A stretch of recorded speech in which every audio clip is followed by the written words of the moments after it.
প্রিয় সাংবাদিক বন্ধুগণ,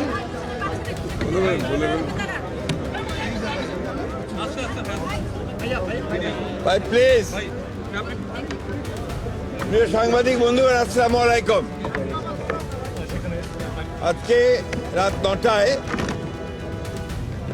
দলের চেয়ারম্যান জনাব তারেক রহমানের সভাপতিত্বে জাতীয় স্থায়ী কমিটির জরুরি সভা অনুষ্ঠিত হয়েছে।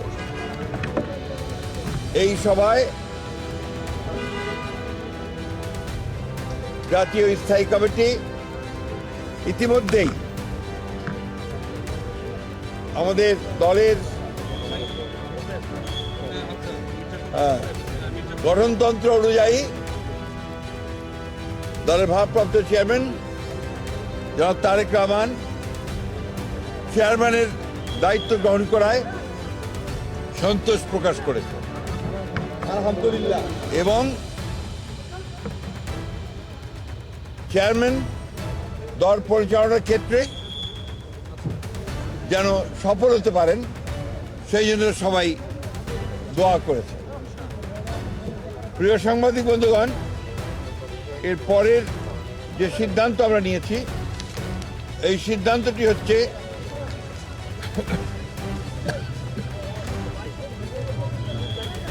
নির্বাচন কমিশনের অনুরোধে বাংলাদেশ জাতীয়তাবাদী দলের চেয়ারম্যান জনাব তারেক রহমান আগামী 11 জানুয়ারি 2026 থেকে জাতীয় নেতা মৌলানা আব্দুল হামিদ খান ভাসানী ও 2024 ছাত্রগণ অভ্যুত্থানে শহীদ আবু সাইদ সহ অন্যান্য শহীদদের প্রতি শ্রদ্ধা জানানোর জন্য তাদের কবর জিয়ারত এবং কিছু পারিবারিক দায়িত্ব পালনের জন্য দেশের উত্তরাঞ্চলের কয়েকটি জেলা সফর করবেন বলে সিদ্ধান্ত নেওয়া হয়েছিল। এ ব্যাপারে নির্বাচন কমিশনের অনুরোধে বাংলাদেশ জাতীয়তাবাদী দলের চেয়ারম্যানের এই সফর স্থগিত ঘোষণা করা হয়েছে। আমরা যে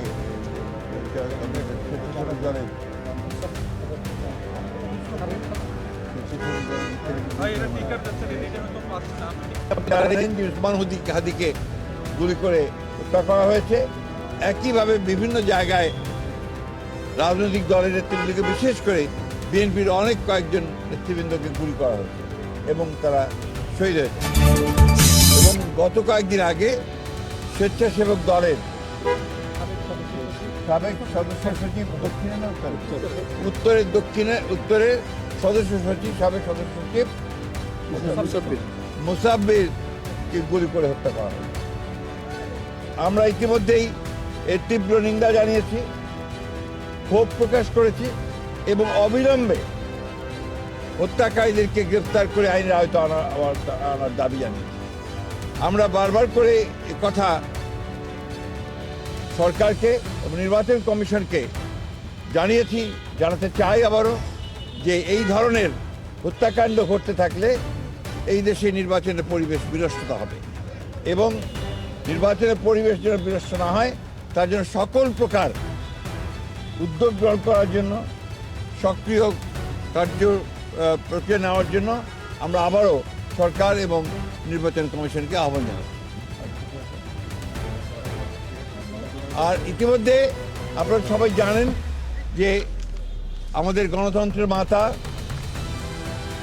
অবিসংবাদী নেত্রী এবং আমাদের আপসী নেত্রী দেশনেত্রী বেগম খালেদা জিয়ার ইন্তেকালের পরে তার জানাজায় যে শরণার্থী কালের বৃহত্তম জানাজা অনুষ্ঠিত হয়েছিল এবং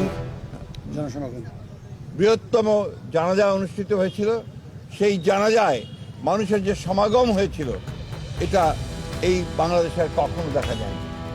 আমরা যারা স্বতঃস্ফূর্তভাবে সবাই এই জানাজায় অংশ নিয়েছিলেন, আমরা দলের পক্ষ থেকে সমস্ত জনগণকে আমরা আন্তরিকভাবে কৃতজ্ঞতা এবং ধন্যবাদ জানাচ্ছি।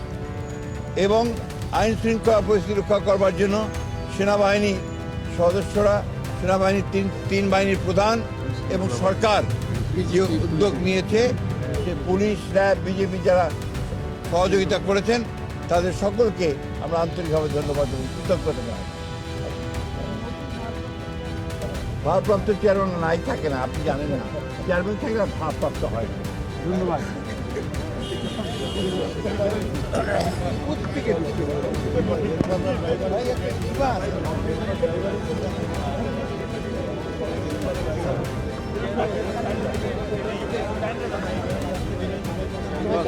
উত্তরাঞ্চলের সব ক্যান্সেল করে